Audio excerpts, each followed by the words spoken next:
გამარჯობათ, მოგესალმებით ძვირფასო ტელემაყურებლებო. ჩვენ კლავ ეთერში ვართ. ჩვენ როგორც ყოველთვის ჩვენ საუბრობთ იმ პრობლემატურ საკითხებზე, რომელი პრობლემატური საკითხების დღეს საკმაოდ ძალიან მომძლავრებულია ჩვენს ქვეყანაში და არათუ მარტო მომძლავრებული, არამედ სისტემატიური ხასიათი მიეცა ამ პრობლემატურ საკითხებს. ეს არ არის მარტო ინდივიდუალურ პირებთან მიმართებაში, არამედ ეს არის სახელმწიფოსთან მიმართებაში და სახელმწიფოს უსაფრთხოებასთან დაკავშირებით და ფაქტიურად რასაც ჩვენ ვამბობთ და ვიძახით, ალბათ ხდება ის და ეს არ არის წინასწარმეტყველება, ეს არის ჩვენი ანალიზები არის და ჩვენი სტუმრების ანალიზები არის ის, რომ ქვეყანა ცოტა პოლიტიკური ბალანსი უნდა გააკეთოს და ამ პოლიტიკური ბალანსის საფუძველზე რაღაც გარკვეული ურთიერთობები უნდა დაალაგოს მეზობლებთან და არა ის, რომ ყოველ წუთში რაღაცნაირად შექმნა ესეთი კერები, რომელიც კერების საფუძველზეც შენ ქვეყანას ფაქტიურად დარტყმის ქვეშ აგდებ. ეხლა ჩვენ ყველამ ჩვენი თვალით ვიხილეთ და ყველამ დავინახეთ რა მოხდა ამ რამოდენიმე დღის უკან საქართველოში. ეს იყო მართლაც პროვოკაცია, რომელიც პროვოკაციის საფუძველზე ჩვენ არათუ წინ მივიწევთ ქვეყნის ტერიტორიული ფინანსობების აღდგენასთან დაკავშირებით, არამედ უკან მივდივართ. ეს პროვოკაცია იყო მართლაც ესე იგი შეგნებულად გაკეთებული პროვოკაცია, რომელიც საფუძველზეც მე კიდევ ერთხელ ვიმეორებ, რომ ალბათ თუ ესე გაგრძელდა ჩვენ ვივალთ იქ, სადაც ესე იგი დღეს გეგმა აქვს დაწერილი ამერიკის შეერთებულ შტატებსა და ევროკავშირსო საქართველოში გაიხსნას მეორე ფრონტი. აი ეს არის უბედურება, მეგობრებო, ჩვენ ერთი პერიოდი შეჩერდა ეს ნატოს სწავლებები ჩვენს ქვეყანაში და რაღაცა უკვე ჩვენ გვენიშნა ის, რომ თითქოს და ქვეყანაში დაეწყება უკვე სტაბილური პოლიტიკა და სტაბილური რაღაც გარკვეული ნაბიჯების გადადგმა იმასთან დაკავშირებით, რომ როგორმე დაალაგდეს რუსეთთან ურთიერთობა და დაიწყოს საქართველოს ტერიტორიულ მთლიანობაზე საუბარი, მაგრამ უცებ ეს ამ ყველაფერმა ამ ყველაფერის ფაქტიურად მოპოვებულმა რაღაც ნაშრომმა და რაღაც გარკვეულმა შრომის საფუძველზე მიღებულმა პატარა 0.9%-იან შედეგმა ერთი ხელისმწიფე წყალში გადავყარეთ და განახლდა ნატოს სწავლებები ჩვენს ქვეყანაში და ამ 4-5 დღის უკან ჩატარდა ნატოს სწავლებები. ეს იყო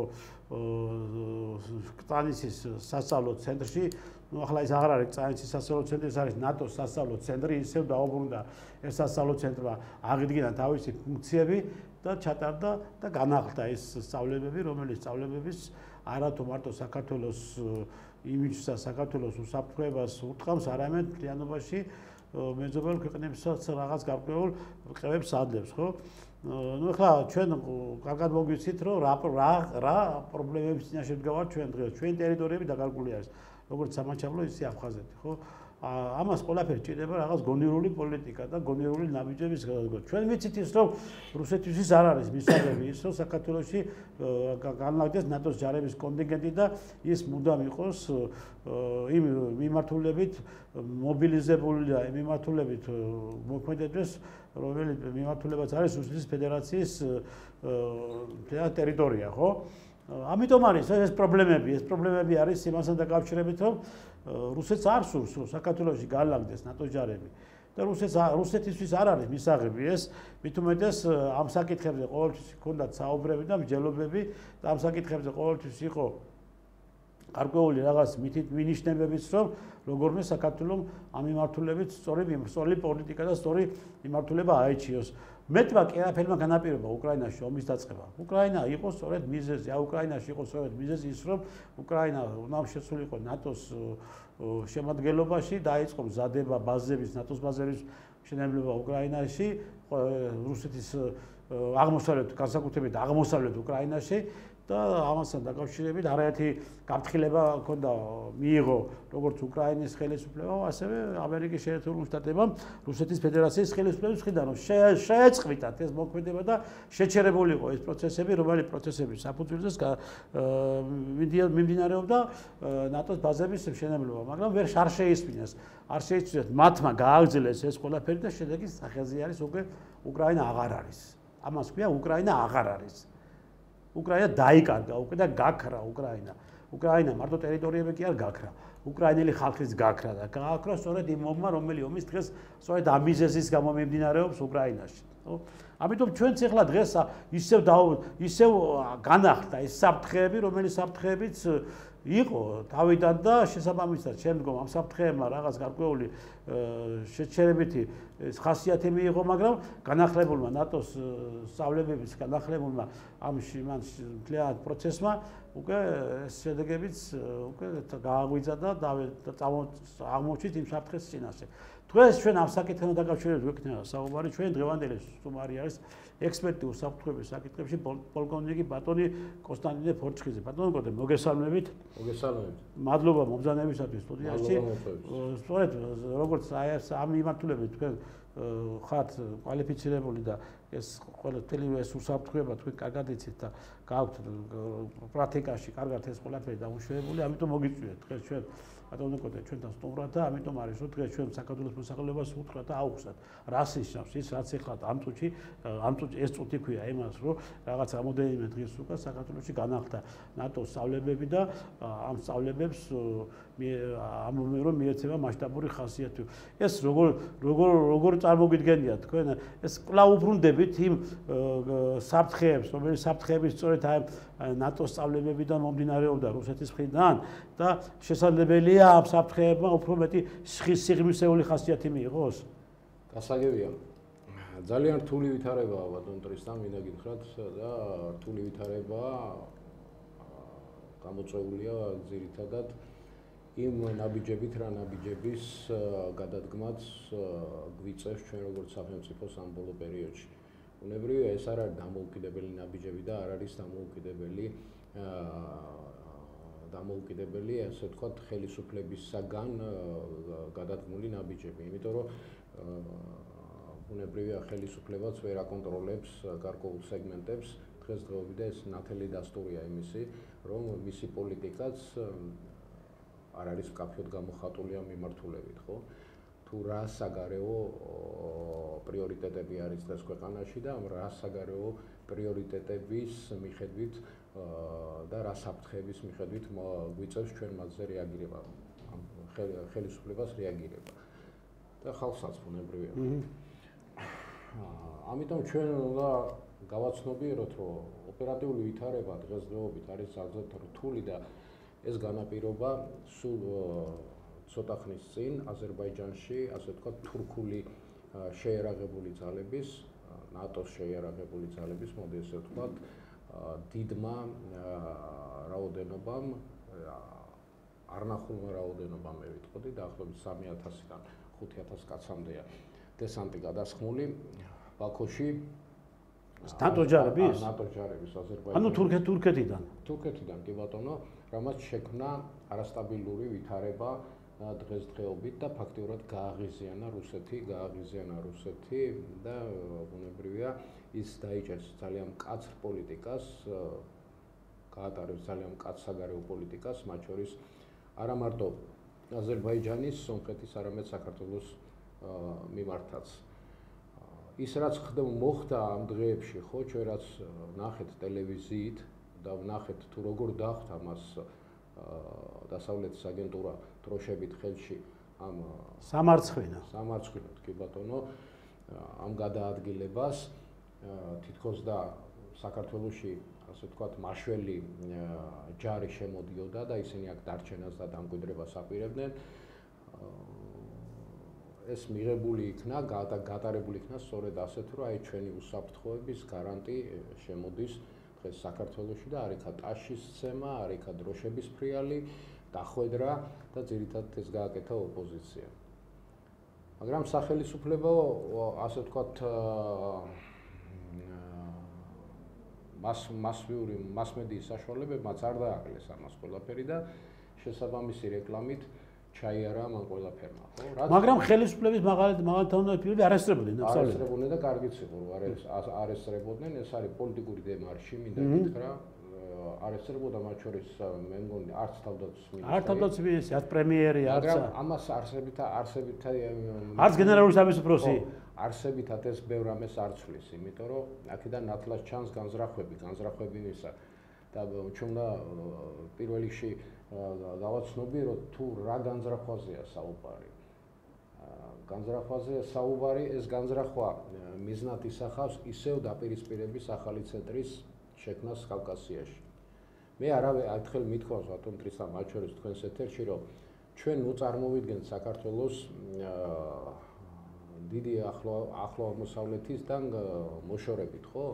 და ახლო აღმოსავლეთის პრობლემატიკა და ასე ვთქვათ, შავი ზღვის რეგიონის პრობლემატიკა ბუნებრივია, ხო, ჩვენს გვეხება, მაგრამ ახლო აღმოსავლეთის პრობლემატიკაც ჩვენზე ძალიან დიდ გავლენას ახდენს.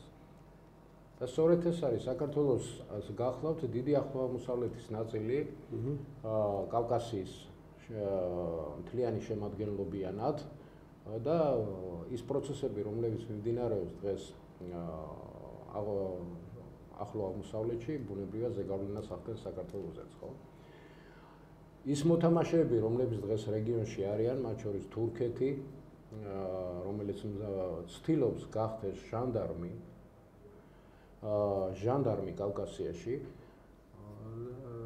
და არა მარტო კავკასიაში, მას უფრო დიდი გეგმები აქვს, მათ შორის რუსეთის ტერიტორიასთან მიმართებაშიც და ჩრდილოეთ კავკასიამ ამ შემთხვევაში მხედველობაში და პლუს კიდევ დიდი თურანის იმ ნაწილზე, რომელიც შუა აზიას მოიცავდა და მოიცავს. ანუ იმ თურქულენოვან ქვეყნებს, ყირგიზეთს, ყაზახეთს და თურქმენეთს, ძირითადში, რომლებსაც ისინი თვლიან, როგორც ერთ ენაზე მოსაუბრე თავის იმპერიის შემადგენელ ნაწილად. ანუ პრაქტიკულად ის იმპერიული ზრახვა, რომელსაც ამჟღავნებინებენ ამ შემთხვევაში იმას რა ქვია თურქეთს, ეს არის სხვა არაფერი თუ არა გამაღიზიანებელი ფაქტორი. იმიტომ თურქებმა თვითონ ძალიან კარგად იციან, რომ დიდ თურანის ადგენას ესეთი მარტივი თემა არ არის, იმიტომ რომ იქ არიან ორი დიდი მოთამაშე, მათ შორის ჩინეთი და მათ შორის რუსეთიც, რომელიც და არა მარტო ჩინეთი და რუსეთი, არამედ ირანიც, რომელიც ძრავის სახელმწიფო გახლავთ 90 მილიონიანი და ისინი არ დაუშვებენ შესაბამისად აი ამ შესაძლებლობას იმისათვის, რომ დიდ თურანთან კონდეს, ანუ დიდ თურანის ადგენასთან კონდეს საქმე. მაშ რა შეა საქმე, ხო? საქმე იმაშია, რომ სწორედ ეს გახლავთ პოლიტიკის ნაწილი, ანუ გაღიზიანების, ფარულად გაღიზიანების ნაწილი, რომელიც მიმართულია ძირითადად ნომერ პირველ საფრთხესათვის, მათთვის, ეს არის რუსეთი, ხო? ანუ რუსეთის გასაღიზიანებლად კეთდება ეს და ეს კეთდება რუსეთის გასაღიზიანებლად სწორედ საქართველოს ტერიტორიაზე. ეს კეთდება ზუსტად სამხრეთ კავკასიაში, იგივე აზერბაიჯანში და ეს კეთდება სომხეთის ტერიტორიაზეც, ხო? ამიტომ ამერიკელები პირდაპირ ამაში ასე ვთქვათ არ გამოთქვამენ თავიანთ მას რა ქვია მისწრაფებებს, მაგრამ თურქეთის მიერ წარმოებული პოლიტიკა, ბატონებო, უნდა ვიცოდეთ ჩვენ, ეს არის ამერიკის შეერთებული შტატების მიერ წარმოებული პოლიტიკა. ყოველთვის, თუ გვინდა გავიგოთ რა არის ჭეშმარიტი ზრახვა შეერთებული შტატების, ჩვენ უნდა დავარკვიოთ თურქეთის საგარეო პოლიტიკის, ასე ვთქვათ, ძირითად მიმართულებებს და კარგი ანალიზი ჩავატაროთ და კარგად ვიყოთ ინფორმირებული თურქეთის დღევანდელი საგარეო ასე ვთქვათ ვექტორების შესახებ, ხო? და მისი ყოველდღიური ნაბიჯების შესახებ. ამიტომ ვამბობ, რომ სწორედ ეს რაც მოხდა ამ დღეებში იგივე ნატოს სწავლებებთან დაკავშირებით, ხო? ეს იყო გაღიზიანება რუსეთის კიდევ უფრო სერიოზულად. და კიდევ ერთი მომენტი აქ ძალიან საინტერესო, ბატონ ტრისთან, მე არ ვიცი თქვენ ადევნებდით თუ არა თვალყურს, სწორედ სოჩის დაბომბვა მოხდა დრონებით.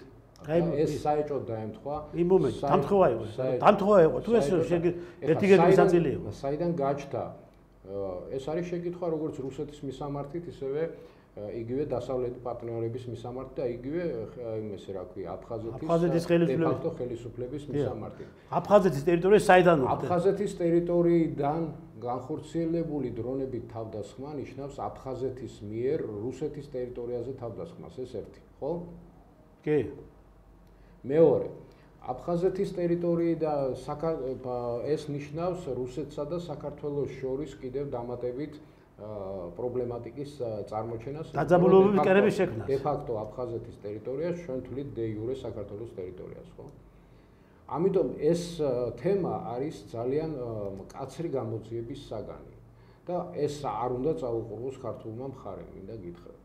და ქართულმა მხარემ ამაზე უნდა ჩაატაროს გამოძიება, მე ვფიქრობ, იმისათვის რომ დადგინდეს სხვათა შორის არც მასმედიას არ გაუჟღერებია ის ინფორმაცია და ხელისუფლების მიერ კონტროლირებადი ტერიტორიიდან განხორციელებული ან ხო არ გადიოდა მარშრუტი საქართველოს ტერიტორიაზე და ხომ არ უკავშირდება ეს ყველაფერი აი ამ დასავლელი პარტნიორების მიერ საქართველოში შემოსვლას და ნატოს სწავლებების ჩატარებას. ხომ არ არის ეს ერთმანეთთან კავშირში. თუ არ მოხდა ამის გარკვევა, ჩვენ აღმოჩნდებით ძალიან რთულ ვითარებაში, მინდა თქვა. იმიტომ რომ შეიძლება ხვალე რუსეთი მოტრიალდეს და თქვას, რომ ეს ნატოს სწავლებს პირდაპირ დაუკავშირონ და თქვა, რომ იცით რა, და ნატოს ის ჯარები რო იყვნენ ჩამოსული იქა, როცა დაიწყო ეს სწავლებები, სწავლების პერიოდს დაემთხვა და ჩვენ გვაქვს საფუძვლიანი ეჭვი ვარავ და მე დამერწმუნეთ, რომ მონახავენ ვიღაცებს, რომ ეს საქართველოს ტერიტორიიდან მოხდა და ეს კიდევ უფრო გააფუჭებს რუსეთსა და საქართველოს შორის. ბატონო კოტე, ნახეთ ახლა თქვენ მაპატიე შეგაწყვეტენ გააგზავნეთ. მე ვფიქრობ ამაში როგორც რუსულმა მხარემ, ისე ქართულმა მხარემ უნდა მიიღოს მონაწილეობა და ისევე აფხაზურმა მხარემაც, რომ დაადგინონ და ითქვას სიმართლე, ეს არის ქურდულად შეპარული აფხაზეთის ტერიტორიაზე ვინმე ადამიანების, იმიტომ რომ მოხდა თავდასხმა. როგორც რუსეთი აღიარებს დამოუკიდებელი სახელმწიფო დაესხა მას თავზე, ხო? ეს არის მის მიერ აღიარებული სახელმწიფო. მის მიერ აღიარებული სახელმწიფო. მის მიერ აღიარებული სახელმწიფო. სამწუხაროა რომ ამაზე არც რუსული მხარე და არც ქართული მხარე არ აპირებს, რა ქვია, განცხადებების გაკეთებას ჯერჯერობით. ალბათ მე იმედი მაქვს, რომ ვიფიქრო, რომ მიმდინარეობს ჯერ ამ საკითხის შესწავლა და როცა საკითხი იქნება, ასე ვთქვათ, მომზადებული, ალბათ როგორც რუსეთის საგარეო საქმეთა სამინისტრო, ასევე აფხაზეთის de facto უწყებები და ასევე საქართველოს ხელისუფლება შესაბამის განცხადებას და შესაბამის რეაგირებას მოახდენს ამაზე ყველაფერს. ბატონო კოტე, ერთი წუთით ახლა ესა რამე და გითხრათ. და კიდევ ერთი ფაქტორი ძალიან მნიშვნელოვანი, აი ამ ყველაფერმა საფრთხის ქვეშ და დაძაბულმა ვითარებამ აზერბაიჯანსა და რუსეთს შორის, რაც უკავშირდება იმ თვითმფრინავის ჩამოარდის ამბავს, ხო, ჩამოგდების ამბავს. ესეც პროვოკაცია იყო. ხო, ესეც პროვოკაცია, კი ბატონო, ეს მიზანმიმართულად ამაში სპეცსამსახურების ხელი ურევია, მაშინ სპეცსამსახურების ხელი ურევია, მაშინ ყველაფერში ეს გამოყენებული. იმიტომ რომ შედეგი მიიღოთ, რა შედეგი დღეს ავთ უკვე. და რაზეა ეს დარტყმა, იცით, განხორციელებული ბატონო ტრისთან 3+3 ფორმატზე. ეხლა ნახეთ 3+3 ფორმატზე, რომელიც უნდა გამხდარიყო მასტაბილიზირებელი, ასე ვთქვათ, გარანტია იმისი, რომ სამი სახელმწიფო, რომელიც აკრავს დღეს სამხრეთ კავკასიას, იქნებოდა გარანტორი აქ უსაფრთხოებისა და ეკონომიკური შემდგომის ზრდისა და განვითარებისა, ხო, სამხრეთ კავკასიის ქვეყნების. მაგრამ ჩვენ ფაქტიურად რა მივიღეთ? მივიღეთ დარტყმა ამაზე. და აქაც ჩანს ნათელი ყვალი სპეცსამსახურების, ახლა ნახეთ პარალელები გავავლოთ, რა ბატონო კოტე, მე გააგზავნეთ თქვენ ესა პარალელები გავავლოთ. თქვენ ახსენეთ თვითმფრინავი ჩამოგდება, რომელიც ჩამოვარდა რუსეთის ტერიტორიაზე, აზერბაიჯანული თვითმფრინავი, ხო? ნუ ახლა არ დაგვავიწყდეს რა ტერიტორიაზე მოხდა ეს. ეს ჩვენ, ხო, ეს მოხდა რა ჩეჩნეთის ტერიტორიაზე მოხდა ეს ყველაფერი. ეხლა თქვენ სადაც არ არის გამორიცხული, რომ ის თქვენ კარგად გესმით ეს სპეცსამსახურების მეთოდიკა და არც მე ნაკლებად არ მესმის ეს და ვიცი კარგად მათი მიერ შეფუთული თემები როგორ უნდა დააპირისპირო ადამიანები ერთმანეთს და ეს მე დარწმუნებით შემიძლია ვთქვა, რომ აქ ურევია ამ თვითმფრინავის ჩამოგდებაში სწორედ ამ ბრიტანეთის ან ამერიკის შეერთებული შტატების რომელიმე სპეცსამსახურების ხელი იმისათვის რომ არა აუცილებელი თვითონ ბრიტანელი მძღვარი ისროდეს. ფული შეიძლება აგენტურაში რუს ოფიცერს გადაუხადეს ფული არ არის გამორიცხული. შეუულებრივად რა ყავთ მათ თავიანთი აგენტურა. იგივე ახლა ვთქვა ჩვენ ნატოს სწავლებები რომელიც აღდგა და გააგზავნეს უკვე საქართველოში და დაიწყო მართლაც იმ შემადგენლობით და მიმეტი კონტინგენტით, კიდე უფრო მეტი კონტინგენტით, რომელიც ანუ ეს რაზე მიანიშნებს ბატონო. ახლა გეტყვი, რამე და გითხრათ, შეხედე. ჩვენ ვერ ვაკონტროლებთ ჩვენსავე თავდაცვის სამინისტრო. რამე და გითხრათ, ახლა თავდაცვის სამინისტრო არა, ჩვენ კონტროლის ქვეშ. მის პოლიტიკა. არ არის, ჩვენ ის არის ამერიკის შეერთებული შტატების კონტროლის ქვეშ. კი ბატონო. და მესის სპეცსამსახურების კონტროლის ქვეშ. ახლა რამე და გითხრათ, ნახეთ, დაიწყო ნატოს სწავლებები ნატოს სასწავლო ცენტრში, წანისში, ხო? ამავდროულად ხდება აფხაზეთის ტერიტორიიდან სოჩის ტერიტორიაზე დრონების გამოჩენა აფხაზეთიდან განხორციელებული, ესე იგი, მოქმედება სოჩის ტერიტორიაზე ისე იგი დაბომბვა, ხო? ფარული დარტყმა იმ ტერიტორიაზე. ეს რა თქმა უნდა, ეს ჩათვალეთ რომ სამხრეთ კავკასიიდან დარტყმა. ასევე ესე იგი თქვენ ასხენეთ დესანტი აზერბაიჯანში, ნატოს დესანტი, რომელიც საკმაოდ დიდი შემადგენლობით არის. და არავის ეგონოს რომ ისინი იქიდან მალე გავიდნენ. დიდი შემადგენლობით არის უკვე ჩასული. ეს ხო არ არის ბატონო კოტე გაგრძელება იმ პროვოკაციების და იმ პროვოკაციის, რომელი პროვოკაციაც მოხდა თვითინავით ჩამოგდება, შემდგომ დაძაბვა აზერბაიჯანის ხელისუფლებასა და რუსეთის ხელისუფლებას შორის. აქ უკვე ნატოს ჯარების გამოჩენა საქართველოში. ხო, და უკვე აფხაზეთის ტერიტორიიდან დრონების გაშვება რუსეთის ტერიტორიაზე. ეს ახალი კერა ხო არ იქნება უკვე საქართველოში და ახალი, რომ ვიტყვი, ის დაძაბულობის გეგმა ხო არ ხორციელდება, რომელიც აქვს მათ ამერიკის შეერთებული შტატებისა და ბრიტანეთის სპეცსამსახურებს რუსეთთან მიმართებაში საქართველოს მხრიდან. შესაძლებელია მართალი ბრძანდებით და მართალიც იყოთ ამ შემთხვევაში, იმიტომ რომ სპეცსამსახურების გარეშე არც ესეთი ასე ვთქვათ ღონისძიება არ ტარდება. მათ შორის თუ ვინმე წარმოუდგენია რომ საქართველოში დღეს ნატოს სწავლებები ტარდება და ამ ნატოს სწავლებებში ნატოს იმ ჯარების იმ შემადგენლობაში რომლებიც აქ წარმოდგენილი იყვნენ სპეცსამსახურები არ მონაწილეობენ ძალიან ვცდებით. მათ შორის თურქეთიც საკმაოდ ძლიერად იყო აქ წარმოდგენილი, იმიტომ რომ ძირითადად ის თურქული ტექნიკა და თურქული ბაზებიდან შემოვიდა და როგორი არმადა მოდიოდა, ესე იგი, ეს იყო ძალის დემონსტრირება, მინდა გითხრათ, როგორი არმადა აპირებდა შემოსვლას საქართველოს საზღვაო იმაში, ეკვატორიაში, ხო? და ეს როგორ გაშუქდა და როგორ იმას იქნა, ხო? ჩვენ ვარ ძალიან მძიმე ვითარებაში მინდა გითხრათ რა, იმიტომ რომ ჩვენ თავზე დამოკიდებული პრაქტიკულად არ ვართ დღესდღეობით და ვაღიაროთ რა და ის ამერიკული გავლენები და დასავლური გავლენები მით უმეტეს საქართველოში დღესდღეობით ხო იმ პირობებში, როდესაც დაკნინებულია სახელმწიფო უსაფრთხოების ორგანოები საქართველოში, იმ პირობებში, როდესაც სისტემა არ არის ასე ვთქვათ აგებული ისე რომ ის მუშაობდეს გამართულად და მუშაობდეს იმ საფრთხეებზე და რეალურად დებდეს იმ საფრთხეებზე, რაც დღეს საქართველოს წინაშე დგას, რეალურად რაც დგას, ამაზე ვაქვს საუბარი, ხო?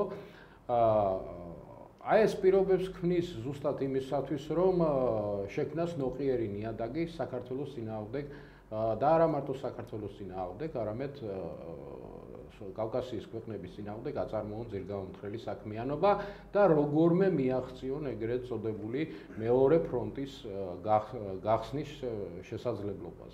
გესმით რაშია საქმე? აი ეს საფრთხე უნდა დავინახოთ პირველ რიგში ჩვენ აქ. ხოლო რა კიდევ უბრუნდები, რაც შეეხება თურქეთის დიდი თურანის გეგმას, თვითონ თურქებმაც კარგად იციან, რომ ეს არის შეუძლებელი ამის განხორციელება, იმიტომ რომ ასე ადვილად, ხო, მით უმეტეს ყაზახეთის პრეზიდენტი იყო ჩასული და როგორი ზარზეიმით დახვდა მას პალცემული ისა რა ქვია, პრეზიდენტი ერდოგანი, ხო? და ამ თურქეთს უნდა ითამაშოს, როგორ იცით, არა მარტო რეგიონალური მოთამაშის როლი, არამედ სოფლიო მოთამაშის დონეზე უნდა ასვლა ამ შემთხვევაში და იგივე ის მცდელობებიც, რომლებიც დაკავშირებულია რუსეთ-უკრაინის, ასე ვთქვათ, სამშვიდობო პროცესთან, რომელიც თურქეთში მიმდინარეობს მოლაპარაკებებს, ეს ყველაფერი ბლეფია, ბატონებო და ემსახურება მხოლოდ თურქეთის საგარეო, ასე ვთქვათ, პრიორიტეტებს რა და მათთვის არის. ძალიან კარგად ვიცით, რომ ეს შეხვედრა დიდ დონეზე მე არაერთხელ მithქვამს თქვენს ეთერში და დღეს არა მარტო თქვენს ეთერში, რომ პუტინისა და როგორ წარმოგიდგენიათ თქვენ პუტინისა და ზელენსკის შეხვედრა, ხო? გამორიცხულია, იმიტომ რომ პუტინი არ დაждდება მასთან მოლაპარაკება. უნდა იცნობდე რუსულ პოლიტიკას, უნდა იცნობდე მის საგარეო, ასე ვთქვათ, პრიორიტეტებს და ვექტორებს, უნდა იცნობდე ეს რა სახელმწიფოა, როგორი სახელმწიფოა, როგორი თავმოყარე სახელმწიფოა, გესმით რაშია საქმე? კი, ძალადობრივი სახელმწიფოა, კი ბატონო, იმპერიალისტური ზრახვების და ის გააჩნია, მაგრამ ტერიტორიაში შეხედეთ ამხელა, ხო? მას შეიძლება კონდეს ეს ინტერესები და რომ იყოს, რატო უნდა იყოს, მაგალითად, სხვა სოფლიოს ჟანდარმი და არ უნდა იყოს ამხელა რესურსების მქონე და ამხელა ტერიტორიის მქონე ქვეყანა რუსეთი, ისა რა ქვია, სოფლიოში ზე სახელმწიფო. და ფაქტურად ჩვენ ხედავთ, რომ რუსეთი ზე სახელმწიფო გახდა. ერთ პატარა მონაკვეთს ბოდიში პატონტრისთან. ერთ პატარა აი მაგალითს ვიტყვი ამასთან დაკავშირებით ამ არგუმენტის გასამხარებლად. თვითონ იმისი რა ქვია, ევროკავშირის ასე ვთქვათ, მესვეურებმა მისმა ხელმძღვანელობამ აღიარეს, რომ ისინი ისა რა ქვია, რუსეთიდან მთელი ამ წლების განმავლობაში ყიდულობდნენ იმას რა ქვია, ნავთობს. კი. აი ამ ომის პერიოდში ისინი იმ რაოდენობით ყიდულობდნენ, ესე იგი ისეთი რაოდენობა ფული არის გადახდილი, რაც უკრაინის დახმარებას აღემატება 3-ჯერ. მაშინ ისმის შეკითხვა, ხო?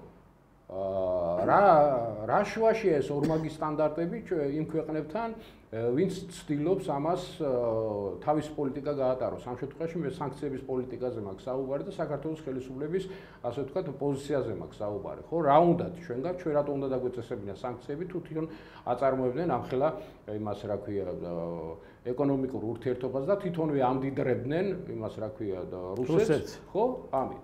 და მეორე შემთხვევაც კიდე, რუსეთი დადგა ფეხზე. და თვითონ ევროკავშირის წევრი ქვეყნების მიერ აღიარებულია და არაერთი განცხადება იქნა ამაზე გაკეთებული, რომ ისო რა ქვია, რუსეთი 3 თვეში რასაც აწარმოებს სამხედრო ტექნიკას, ხო? ნატოს ყველა ქვეყანას 32-ვე ქვეყანას, რომელიც ნატოშია გაერთიანებული, ისინი 1 წლის განმავლობაში ვერ აწარმოებენ იმ რაოდენობის საბრძოლო ტექნიკას და სამხედრო აღჭურვილობას, ხო? ეს ხო ფინანსებთან არის ყველაფერი კავშირში. ანუ რაზე ვსაუბრობ? ფაქტიურად დღესდღეობით, ხო, აი ამ ომის შეჩერება შედის რუსეთის ინტერესებში და არა მარტო არ შედის დასავლეთის ინტერესებში. და დასავლეთი ყველაფერს აკეთებს იმისათვის, რომ ეს ომი არ გაჩერდეს. გაგრძელდეს კიდევ. კი. ეს ომი არ გაჩერდეს. ომის გაჩერება თუნდაც მათ მარტივად შეუძლიათ რა, შეწყვიტონ ის რა ქვია დახმარება და შეგვიძლია სამხედრო დახმარება და ფინანსური დახმარება და ამით დამთავრდება ყველაფერი, ხო? ყველა დაჯდება მოლაპარაკების მაგიდაზე და საბოლოო ჯამში ეს დამთავრდება კაპიტულაციის აქტით. ხო? კი ბატონო.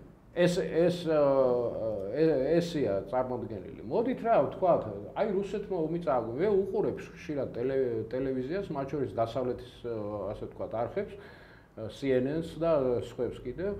ხო და იქ ნათლად არიან კატეგორია ადამიანების ომის, ასე ვთქვათ, იმ deep state-ის წარმოადგენლები, ვინც იძახიან, რომ რუსეთმა ომი წააგო. თქვენ ამოცხონებულებ, როგორ წააგო რუსეთმა ომი, ამხელა ტერიტორიები და ყირიმი აქვს ამოდებული ერთ ადგილას, ხო? აღმოსავლეთ უკრაინის 70% რუსეთი აკონტროლებს. 70% აღმოსავლეთ უკრაინის რუსეთი და დნეპროპეტროვსკის ოლქს უტევს უკვე და ხარკოვის ოლქს, ხო? ივაში რა და ცოტა ხანში ოდესას ურტყამს. მაგრამ არსებობს ბატონ ტრისტან დასავლეთშიც ისეთი, ასე ვთქვათ, საექსპერტო წრეებიც და რეალ პოლიტიკის, ასე ვთქვათ, წარმართველი პოლიტიკოსებიც, ვინც იძახიან პირდაპირ, რომ ფაქტიურად ამ კონფლიქტიდან ხო ჩვენ თვითონვე შეუწყვეთ ხელი იმისათვის, რომ რუსეთი გამხდარიყო კლავს ეს სახელმწიფო. და ისინი არიან დღეს ფაქტის წინაშე დამდგარი, რომ ერთპოლუსიანი სამყარო აღარ არსებობს, ეს მოცემულობა უკვე დამთავრებულია და საქმე გვაქვს აი ამ რთულ ვითარებასთან. მაგრამ ისევ უბრუნდები ჩვენ თემას, რომელიც თავიდანვე ვთქვით, ხო? დღეს ძალიან ძიმე ვითარებაა საქართველოში და ეს იყო ნიშანი აფხაზეთის ტერიტორიიდან აი ესეთი ზემოქმედება, სამხედრო ავანტურა, მინდა ვთქვა, დავარქვათ ეს სამხედრო ავანტურა, მიმართული იქითკენ, რომ რუსეთმა თავისი გეგმები შემოატრიალოს საქართველოს წინააღმდეგ. ჩვენ არ დაგვავიწყდეს, რომ ორი ბაზა, ძალიან ძლავრი ბაზა გვიდგა საქართველოს ტერიტორიაზე, ხო? ფაქტიურად საქართველოს საჰაერო სივრცე კონტროლდება დღეს რუსეთის საჰაერო თავდაცვის სისტემებითა და მათ შორის გიუმრის სისტემებით. გიუმში აყენია, მინდა გითხრათ, S400-ის საჰაერო თავდაცვის სისტემა, იგივე აყენია იმაში, რა ქვია, ცხინვალის ტერიტორიაზე და იგივე აფხაზეთის ტერიტორიაზე და მთელი საჰაერო სივრცე არა მარტო საქართველოსი, არამედ იგივე აზერბაიჯანისაც და იგივე სომხეთისაც ხო კონტროლდება, ჩიტი ვერ გადაფრინდება აქედან, რომ არ კონდეს ხა ზოგიერთმა შეიძლება მითხრას ახლა ვიღაცა გამოვიდეს და თქვას, რომ აი რა მაშინ როგორ ჩაფრინდა იმის რა ქვია, ხარ ომს დაუწყებდა ისა რა ქვია და ესროდა ნატოს ჯარებს ისა რა ქვია, რუსეთის შეიარაღებული ძალები არიქა თურქეთის ჯარი ნუჩავა იმაშიო რა ქვია, აზერბაიჯანშიო, ხო?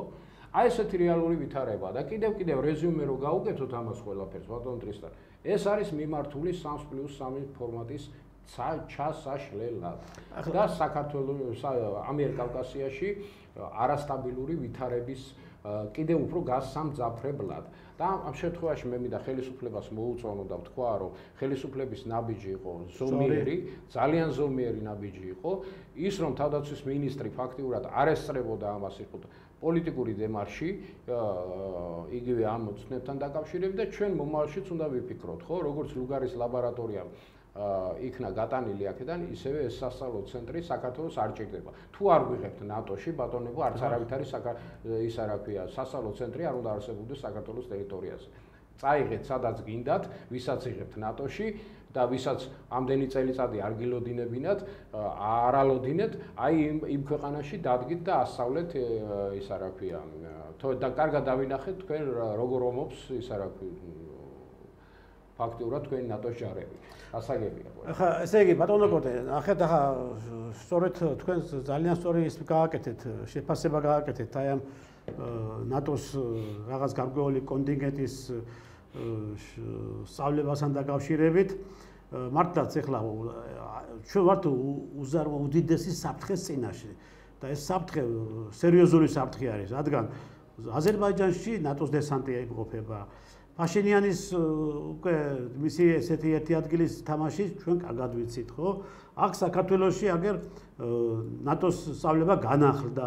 ეხლა თქვენ რა გონიათ ეხლა ეს ყველაფერი ჩვენ საკეთლი დღეოთ არის? მე იმათ მინდა უთხრა ამ ჭინკები რო დავხდეთ, გზაზე იქ ჭინკები, აი რო დავხდეთ და რაღაცა 10-15 ადამიანი და მეტიც ვერ იპოვეთ საკაიმაში რაღაც ამ ჩვენ საქართველოს ტერიტორიაზე 15 ადამიანი რაღაც გასაცოდავებულები და ესენი ვინ არიან? ვინები დახვდნენ? ესენი არიან სწორედ ის უკრაინელები, ბელარუსელები და რუსები და ქართველები, რომლებსაც აქვთ აქ ახსენი შტაბი თბილისში, გაზაფხულის ქუჩაზე და სწორედ ასეთი პროვოკაციულ გეგმებს ახორციელებენ ისინი. ესენი ლიბერალი რუსები, ბელარუსელები, უკრაინელები და ქართველები. აი რომლებსაც ზარზეები მოუწყვეს, იმაზე ავტობანზე იქ ნატოს რაღაც გარკვეულ კონტინგენტს, ხო? ჩვენ პირდაპირ გეუბნებით, ახლა ბატონმა კოტემას კარგად ახსნა, კაცი. ნატოს არა, ფაქტიურად თურქეთის ჯარებს. ხო, კარგად ახსნა, ბატონმა კოტემას კარგად ახსნა, იმიტომ რომ კაცი თითელი თავის ცხოვრება უშიშროებით თანამშრომელი იყო და მთელი ისინი აქვს გავლილი, რომ იტყვი სისტემები და არაერთი ისა აქვს ოპერაციები განხორციელებული და მთელი აგივე მეც მთელი ჩემი ცხოვრება ამ თავდაცვის სისტემაში და ეს მთელი ომები და ეს და ვიცით ჩვენ ჯერ ასნიშნავდა მათი ესე ღიად გადაადგილება. ხო, ასე დემონსტრაციულად, როგორც შავი ზღვის ევკატორიაში, ასევე შემდგომ, როდესაც ისინი დისლოცირებული იქნენ დროებით მაშინ ბაზაზე სენაკში და სენაკიდან შემდეგ მარშით წამოსვლა. ეს არის ყველა სამხედრო თვალსაზრისით ეს არის უზარმაზარი დარღვევა. არც ერთ შემთხვევაში, როდესაც საბრძოლო ტექნიკა გადაადგილდება ესე მარშით, ხო, ის არ გადაადგილდება ასე ღიად.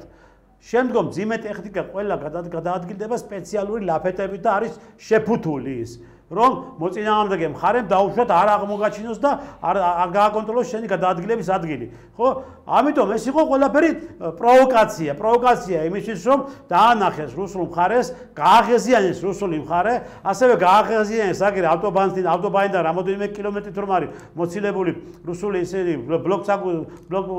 პოსტები და ისინი კარგადაც ხედავდნენ ყველაფერს და არ იყო გამორიცხული იმ მონაკვეთში რაღაც პროვოკაცია მომხდარიყო და შემდგომ ხელი გაეშვათ რუსებისთვის, ხო? შეიძლება ეს მომხდარიყო, მაგრამ შესაბამისად რა ვინაიდან მათ ახლა ვერ შეაგროვეს. შეკითხვა მაქვს ბატონ ტრისტან, აი მაგალითად აი რასაც თქვენ ბრძანებთ, ხო? აი ამ მომენტში რომ მომხდარიყო პატარა შეტაკებას ან პროვოკაციული მომენტი იგივე ამ გადაადგილების დროს ოსებსა და იმას რა ქვია.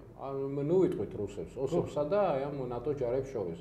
ამას რა რეაქცია მოყვებოდა? ამას მოყვებოდა უკვე ესე გამწვავდებოდა სიტუაცია. გამწვავდებოდა კი რა, ამას მოყვებოდა პირდაპირ სამხედრო აგრესია. რა თქმა უნდა, დაგვიცავდა ამ შემთხვევაში ის ნატოს ვინ დაგვიცავდა? არავინ ამისთვის იყო ეს ყველაფერი გაკეთებული ბატონო. არ დაგვიცავდა, იმიტომ რომ არც ნატოს წევრი ქვეყანა ბრძანდებით და არც არაფერი. ჩვენ ჩათრეული ვიქნებოდით ომში უკვე. მე რო ყოფილიყავი ხელისუფლებაში ბატონ დრესთან, ხო? რას გავაკეთებდი, იცით? ჩვენ გვახსოვს რომ შარშანდელი ნატოს სწავლებები, რომელიც დაგეგმილი იყო და სისტემატიურად იმართებოდა, ხო? პარტნერ რაღაც ქვია, ხო? თუ ამ დღევანდელ ღირსეული პარტნიორი. ხო, გადაიდო ამერიკელების მოთხოვნით, ხო? მე დღეს ვიტყოდი რომ დღეს საქართველოში ესეთი ვითარებაა რომ ჩვენ ნატოს სწავლებებს ვერ იმას რა ქვია და თქოთ პირდაპირ ვიტყოდი ვინაიდან საფრთხე არის მოსალოდნელი თუ მანდამაიც გინდათ ეგერ აზერბაიჯანში ჩაატარეთ ეგერ აზერბაიჯანში და ჩაატარეთ ეგერ იმაში თქვენ ფაშენიანთან კიდევ სასონხეთში ეგერ ხო პირდაპირ ვიტყოდი იმას რომ ჩემი ქვეყანა დღეს არის საფრთხის წინაშე არის ოფიციალურად აიქნებოდა იცით აი ეს ნაბიჯი რომ აი ესე რომ განეცხადებინა საქართველოს ხელისუფლებას იქნებოდა ფაქტიურად საუბარი იმაზე თავმოყარი ქვეყანამ ეს უნდა გააკეთოს რა და უნდა თქვას და დააფიქსიროს თავისი საკუთარი აზრი ის რაც კონკრეტულ ვითარებაში საჭიროა ქვეყნისათვის კონკრეტულ ოპერატიულ ვითარებაში კიდევ ხას უსვამ ამას კონკრეტულ ოპერატიულ ვითარებაში უნდა მოიქცე კონკრეტულად ოპერატიული ვითარებიდან გამომდინარე. მე ამ შემთხვევაში ხელისუფლებას ვეუბნები, ჩვენ ხელისუფლებას ამას. მაგრამ ის ნაბიჯი, რაც თქვენ გადადგით, ხო, იმასთან დაკავშირებით, რომ დემარში მოაწყეთ ფაქტიურად და არ გამოცხადეთ, ხო? ამით ბევრი რამე არ შეიცვალა, მაგრამ გარკვეული, ასე ვთქვათ, ამას ის ქონდა, რა ქვია. არა, ეს კარგი არის. თავისი წონა. კარგი არის, რომ არ მივიდნენ და არც უნდა მისულიყვნენ. იმიტომ არ უნდა მისულიყვნენ, რომ ეს არ შეიძლება დღეს და ჩვენ ცოტა თუ არ გავიხედეთ და შევხედეთ იმ შექმნილ სიტუაციას, რაც ხდება დღეს უკრაინაში და საერთოდ ყველა ქვეყნებში, სადაც კი ჩაერთო და სადაც კი ცხვირი ჩაყო, სწორედ უცხო ქვეყნის სპეცსამსახურება რა მდგომარეობა არის, აქედან გამომდინარე უნდა გავაკეთოთ დასკვნები და იმის მიხედვით უნდა ვიმოქმედოთ, ხო? და სწორიც არის რომ არ მევიდა საქართველოს ხელისუფლება და არ დაესწრო ამ სწავლებებს და მაგრამ უფრო კარგი იქნებოდა, კიდევ მეტიც უფრო უკეთესი იქნებოდა, რომ მას პირდაპირ ეთქვა და დაეყენებინა საკითხი ამერიკის შეერთებული შტატების საელჩოში, რომ ჩვენ დღეს არა ვართ იმისთვის მზად და არა გვაქვს ჩვენ ის ფუფუნება დღეს ამ ქვეყანაში, რომ ჩავატაროთ და გადმოახლოთ ის სწავლებები, რომელიც სწავლების საფუძველზე ქვეყანაში მუდამ იძაბება პოლიტიკური მდგომარეობა, ხო? და ვართ პირდაპირ უბსკურის პირას. და ამას უნდა გაეკეთებინა, მაგრამ ნუ ალბათ შემდგომში რაღაც კიდევ უფრო მეტი მკაცრი ნაბიჯები გადაედგა ამასთან დაკავშირებით და მე იმედი მაქვს, რომ ხელისუფლება ამას გააკეთებს და გადადგამს იმ ნაბიჯებს, რომ ამ პროცესს და ამ სიტუაციას, რაც დღეს ხდება ჩვენ ქვეყანაში, სწორედ მაგათი მხრიდან ჩვენ ქვეყნის წინამდე ამას შეაჩერებს ამ ტალღას. ხო, როგორც ბევრი რაღაცები შეაჩერა. მაგრამ ეხლა ეს ავიღოთ მეორე მხარე. აი მეორე მხარე როგორ არის მოწადინებული. მე მხედველობაში ვყავს, სწორედ ეს ლიბერალი, LGBT, ფაშისტური იდეოლოგიის მატარებელი, როგორც არასამთავრობო ორგანიზაციები, ისე პოლიტიკური პარტიები, რომლებმაც 15 კაცის მობილიზაცია გააკეთეს, ხელში მიწეს ამერიკული დროშები, ევროკავშირის დროშები და ესა უკრაინის დროშები და კი გარდობანზე გალაგდნენ ეს ჭუჭყიანი დურდღლიანი, აი მას ვიტყოდე და კუჭ ამონხმარი შიერი ვიღაცა ეს უკრაინელები, ბელორუსიელები, რუსები და ქართველები. აი არ არის ესენი. არც უკრაინელები, არც რუსები, არც ბელორუსები, არც ქართველები. ესენი არიან უსამშობლო ადამიანები. აი რომლებიც იქ დადგენ 15-ში ყიდით თქვენ ქვეყანას, თქვენ ძუძღლიანებო, თქვენ 15-ში ყიდით ქვეყანას, რომ რაღაცა იქ ეთის მიიღოთ, Red Bull-ი დალიოთ და ის ნარკოტიკები მიიღოთ, ნარკოტიკები და ამის ღუპავთ ამ ქვეყანას. ვინ ახართ თქვენ ახართ ის ადამიანები, რომელი ადამიანებს არ დედა ხართ, არც მამა ხართ, არც ძმა, არც და, არც ოჯახი გაქვთ, კაიგე? და არაფერი თქვენ არ გაგაშიათ, არც მომავალი, არც წარსული, არც ისტორია. ეს ახართ თქვენ, მარტო თქვენ კი არა, ვინც იქ დადეგით. არამედ ვინც იქ გიშვებთ, ის ხელმძღვანელებით თქვენნაირები არიან და თქვენი აზროვნების და თქვენი რომ იტყვი ხედვების ადამიანები არიან ესე უყოლა და თქვენ არ აგარავებთ ამ ქვეყანას და იცოდეთ თქვენ რომ ამ ქვეყანაში ხალხი ცხოვრობს, ადამიანები ცხოვრობენ და ადამიანები იბადებიან და იზრდებიან და ადამიანები ფიქრობენ სახელმწიფოებრივად, რომლებიც არ მოგცემენ იმ პროვოკაციების და იმ არასწორი პოლიტიკის გატარებას ამ ქვეყანაში, რაც თქვენ გინდათ, ხო? ნახეთ და აკვირდით, კაცო, ქვეყნები, სადაც არის ნატო ჯარები განთავსებული, ხო? ქვეყნები ავიღოთ, ახლა შეხედეთ. ავიღოთ ევროპა, ევროპის ქვეყნები. რომელიმე ევროპის ქვეყნებს დღეს აქვს დამოუკიდებელი პოლიტიკა? არა აქვს, ხო? რომელიმე ქვეყანაში, სადაც კი ნატო ჯარებია განთავსებული, ისინი დღეს ფლობენ თუ არა, თქო, როგორც პოლიტიკურ, ისე ეკონომიკურ სიტუაციას. და ამ ქვეყნებს, რომელ ქვეყნებშიც ნატო ჯარები დგას, არც პრემიერი, ვერც პრეზიდენტი და ვერც ერთი ხელისუფლება იქ დამოუკიდებელ პოლიტიკას ვერ წყვიტავს. ეს ნატო ჯარები, ბატონებო, იმის კი არა, მართლა რაღაც უსაფრთხოების ქოლგას გიქმნიან და ამ უსაფრთხოების ქოლგის საფუძველზე ფუფუნდება. უსაფრთხოების ქოლგას ქმნიან ამერიკელები და ბრიტანელები. უსაფრთხოების ქოლგას ესე იქნიან თავისთვის იქმნიან. გაიგე რომ ამ ქვეყნებიდან ამოწურონ, თქნიან და გამოწოვონ. თუ რამე სიმდიდრეები აქვს და წაიღონ თვითონ. ამისთვის არის ეს ყველაფერი მოგონილი. გესმით ასია საქმე. ოკუპირებული ყავს დღეს ნატოს ჯარებს ის ქვეყნები, სადაც კი ისინი არიან განლაგებულები და მათ გარეშე ნაბიჯს ვერ დგამენ ვერც ერთი ქვეყნის მეთაური და ვერც ერთი ქვეყნის პირველი პირები და ვერც ერთი ქვეყნის ის თუნდაც ძალოვანი სტრუქტურები. ჩვენ არ ვართ ნატოს წევრი, მაგრამ ჩვენს გვიშვებიან. ჩვენ რას გვიშვებიან, აგერ ჯერ? ხო, არა ვართ ნატოს წევრი და რას გვიშვებიან, ხო? უყურე რა დღეში ყავართ, ხო? თავდაცვის სამინისტრო, მაგათ ჩვენი დღეს ბატონო და გავაცნობიეროთ ჩვენ. აი ამ ძალიან კარგი მომენტია ეს იმისათვის, რომ ჩვენ ცნობიერებაში გარდამტეხი რამე მოხდეს. აი შევხედოთ დღეს ამ სიტუაციას, ხო? როგორ სისტემატიურად მიდის შეტევა ტვინებზე. დიახ. ტვინებზე მიმდინარეობს შეტევა და აი ამ შეტევას ეს არის ჰიბრიდული ომის ნაწილი სხვათა შორის.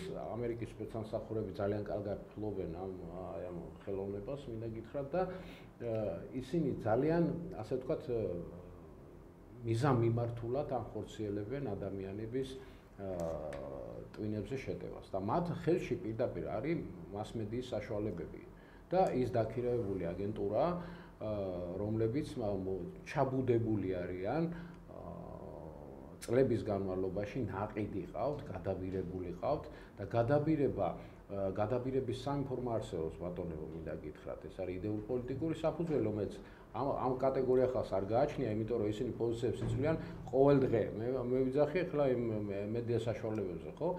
არის მატერიალური, ასე ვთქვათ, დაინტერესები. სწორედ მატერიალური დაინტერესებით და არის კომპრომატებზე, სხვა კომპრომატებით, ასე ვთქვათ, გადაბირების ხელოვნება, ხო?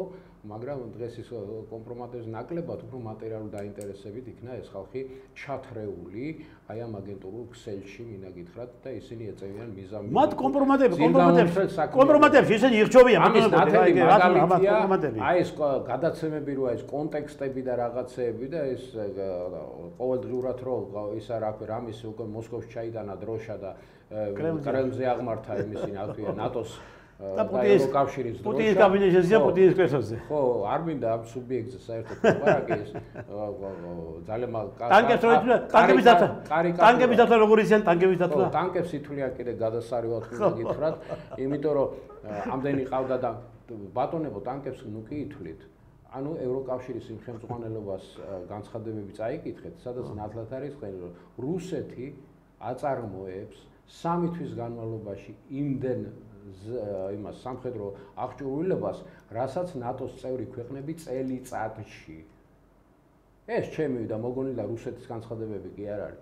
ეს არის თავიანთ თქვენი ევროკომისრების განცხადებები. რაში გჭირდებათ ალბათ ის 800 მილიარდი ევროს გამოყოფაზე მიდის ახლა საუბარი იმისათვის, რომ უზრუნველყო ევროკავშირის რაღაც ქოლგა და ასე შემდეგ, ხო? და სულ ცინიკური ამბავი მოხდა ბატონ ტრისთან რა. ამერიკელებმა იცით რაო, ევროპელებს უთხრეს, ჩემგან იყიდეთო ის სახაერო თავდაცვის სისტემაო, მეო ფული გადამიხადეთო, მე პირდაპირ კი არ დაგაფინანსებთო, გავიჩო და თქვენო წაიღეთო და ნატომო მიცოსო, მე იმას რა ქვია, უკრაინას. და გერმანია ჩავარდა ძალიან მძიმე მდგომარეობაში, ხო? მას 9 სახაერო თავდაცვის რომელიც ჭირდება მის ასე ვთქვათ სახაერო სივრცის გადაკეთვას პეტრიოტიდან ხო იძულებული იყო რომ ორი პეტრიოტის სისტემა თუ ერთი ზუსტად ჯერ არ არის გადაწყვეტილი მე მგონი 2-ზეა საუბარი გადაეცეს იმას რა ქვია მაგრამ რა არის პეტრიოტის სისტემა არაფერი არ არის ფაქტიურად შედარებით რაც აქვს არა არაფერი არ არის ეს პეტრიოტის სისტემა რას უშველა არ ქონდა აქამდე მიცემული ქონდათ მიცემული რა არაერთი განადგურეს უსებმა ხო ფაქტიურად ამით რა შვება შეერთებული შტატები. ევროკავშირი საყენებს ძალიან მძიმე მდგომარეობაში, ხო? უნდა გაზარდოს ევროკავშირის წევრებმა, ასე ვთქვათ, ყოველწლიური შენატანი 5%-მდე. ეს ნიშნავს მათ ეკონომიკაზე დარტყმას, სერიოზულ დარტყმას, მინდა გითხრათ, სოციალური პროგრამების მოშლას და იმ კაი ცხოვრების, რომელსაც მთელი ევროპა იყო ფეხგადადებული და ასე ვთქვათ, არაფერი უზრუნველყოფილი ქონდა ყველაფერი. უზრუნველყოფილი ქონდა ამ უზრუნველყოფის დასასრულს. მით უმეტეს იმ 15%-იანი ახლა გარიგები და ტრამპა გააკეთა. საბაჟო ომის ეს ყველაფერი რას მიანიშნებს ბატონო? დრო დავტოვოთ ახლა ჩვენ თავდაცვამისას ვარშავი ხოთ არ შეიძლება. დავასრულებ ას და ეს მიანიშნებს ძალიან მარტივ რამეს, რომ ყალიბდება და ჩამოყალიბებულია ანგლოსაქსური ინტერესები ერთი მხრივ, ყალიბდება მეორე პოლუსი ცენტრი თურქეთი, ირანი, რუსეთის და ჩინეთის მონაწილეობით და პირველი, ასე ვთქვათ, სკრიპკა, პირველი ვიოლინო ყოველთვის იქნება რუსეთი, მინდა ვთქვა და ამაზე არც ჩინელები არ არიან წინააღმდეგი, მინდა ვთქვათ, იმიტომ თავისი პოლიტიკას ეგენი აგებენ მხოლოდ ეკონომიკურ ექსპანსიაზე და ეკონომიკურ, ასე ვთქვათ, სიძლიერეზე და ახალი ტექნოლოგიების განვითარებაზე. ამიტომ ჩინეთი არის დამოკიდებული ქვეყანა რუსეთზე ენერგორესურსებით, მძლავრი ენერგორესურსებით და ასე შემდეგ. კიდევ ბევრი რამით, რაზეც ახლა არ ვსაუბრობ, ის რაც ჭირდება მათი ტექნოლოგიების განვითარებას აიმნედლეულითაც. ამიტომ ბუნებრივია ეს ალიანსი არსებობს და იარსებებს, ხო? და სწორედ აი ამ ეს ნიუანსები, რომელიც ხდება, ხო, რეგიონის მასშტაბში, მაგალითად იგივე საქართველოში, ეს მიანიშნებს იმაზე, რომ არის მართული შეერთებული შტატებიდან და ანგლოსაქსების მხრიდან ერთი ინტერესისათვის, იმისათვის, რომ რაც შეიძლება ისინი დაშორდნენ ევროპას და ევროპულ, ასე ვთქვათ, ასე რა ქვია, მისწრაფებებს და მათ საკუთარ თავზე იზრუნონ უფრო მეტად და უფრო მეტად მოირგონ იმ ჰეგემონის როლი, რაც ჰქონდათ საბჭოთა პერიოდში. გახსოვთ, ორპოლუსიანი სამყარო იყო და შეერთებული შტატების გარეშე არაფერი არ წყდებოდა არც. რა თქმა უნდა, ბატონო კოტე, მე არ შემიძლია შევეხო ახლა ამ ბოლო დროს განვითარებულ მოვლენებს თავდაცვის სამინისტროში. თუნდაც ჩვენთვის არ არის გასაკვირი რაც ხდება თავდაცვის სამინისტროში, ჩვენ არაერთხელ თქვენს და მეც და ჩვენ მუშაობდით ყოველთვის იმ მიმართულებით, რომ ჩვენ გამოავლინეთ არაერთი დანაშაული მიხეილ სააკაშვილის რეჟიმის დროს ჩადენილი თავდაცვის სამინისტროში და რეზო სახვაძე, რომელიც ამ პროცესებში იყო ჩართული და იარაღის ვაჭრობა, საჰაერო დათვობის სისტემების ესე რაღაც წამდაუმწვომ იქით-აქეთ გადაყიდვები, გადმოყიდვები. არავის არ აინტერესებდათ ეს. არა, იმიტომ არ აინტერესებდათ და იმიტომ იყვნენ ეს ყველაფერი. თურმე გაიგე ესე გვერდზე მიწეული და არც იქ სახვაძეს უძახდნენ. არც იქ სახვაძეს უძახდნენ კომისიას რომ დაეკითხათ ეს კაცი, გაიგე და ეთქვა კაცო ჩამოეყალიბებინა ამ ადამიანს და ან თქვენ, ან მე რომ ჩვენ ზუსტად სწორედ აი ამ მიმართულებით მუშაობდით და ეს მტკიცებულებები არსებობს და ეს დოკუმენტები არ გადაბრუნდება მანამ. ხო, ეს დოკუმენტები არსებობს და აგერავართ ადამიანები, რომლებმაც ეს გამოვიძიეთ და გამოვიკვლიეთ და ვიცით სულ ყველაფერი, ყველა ეს გაფლანგული თანხები, მოპარული თანხები, გადაყიდული იარაღი. აბატონო, ფაქტის სახეზე არის ახლა 2023 წელს. თქვენ დალოცვილებო, 2023 წელს 1.3 მილიონ ერთ ოპერაციაში მოიპარა თავდაცვის მინისტრის მოადგილემ და შესყიდვების დეპარტამენტის ხელმძღვანელმა. 1.3 მილიონ 2023 წელს და ეხლა გამოჩნდა ეს ყველაფერი? რაშია საქმე? ვინ ფარველობს ამ იმას ისევე იმ გეგმას, იმ კორუფციულ სქემას, რომელი კორუფციული სქემაც კეზერაშვილის მინისტრობიდან მოდის და დღემდე გრძელდება ეს ყველაფერი. რატომ არ ხდება დღეს იმ ადამიანების იქიდან თანამდებობიდან განთავისუფლება, რომელი ადამიანებიც ამ პროცესებში იყვნენ ჩართული, მიღებული აქვს ამ დანაშაულებრივ ქმედებებში მონაწილეობა და რატომ არ უძახით იმ ადამიანებს, რომელმა ადამიანებიც იციან ეს საქმე ძალიან კარგად, მით უმეტეს რევას სახვაძის თამადობით, გაიგე, რომ თქვენ დაკითხოთ ეს კაცი, ერთხელ მაინც დაკითხეთ და შეეკითხეთ ამ ადამიანს ერთხელ მაინც.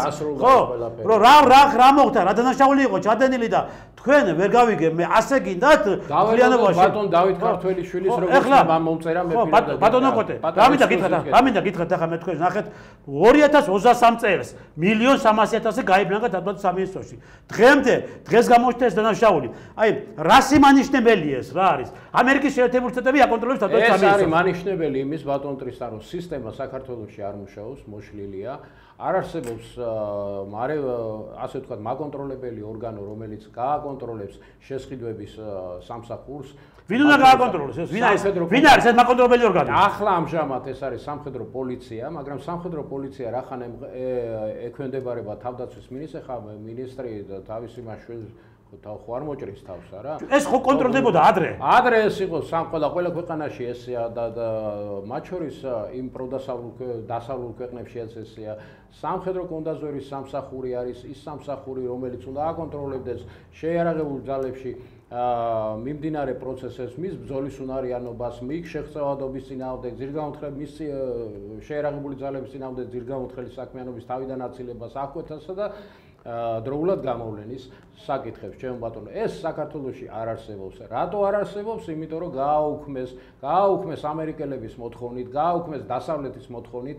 ბატონ დრისა, მე ვიყავი ერთ-ერთი, ვინც აპირებდა ამ იმაში რა ქვია მონაწილეობას და მათ შორის განაცხადიც მაქვს შეტანილი, მაგრამ პირველი ის ვერ გავიარე, იმიტომ რომ მომიდა თქვენ რა იყო მიზეზი მაგისა რომ იურისტი არ ახართო და რა შუაში აქვს იურისტობა? ხო, აშაში აქვს იურისტობა, იმიტომ რომ ის არის რა ქვია. კაი ბატონო, იურისტი არ ვარ, მაგრამ აი იურისტები რომ ბრძანდებიან დღეს სად იყვნენ? ბიჭო, გამოცდილის სპეცსამსახურების თანამშრომელი ხარ. რომელმაც ესე თავიდან ბოლომდე ყველაფერი აბსოლუტურად იძახი ანტიკორუფციული, ასე ვთქვათ, სამსახური დამოკიდებული არის სპეციალური სამსახურების მუშაობაზე, მინდა გითხრათ. თუ მაგალითად და უნდა განსაზღვრავდეს პოლიტიკას.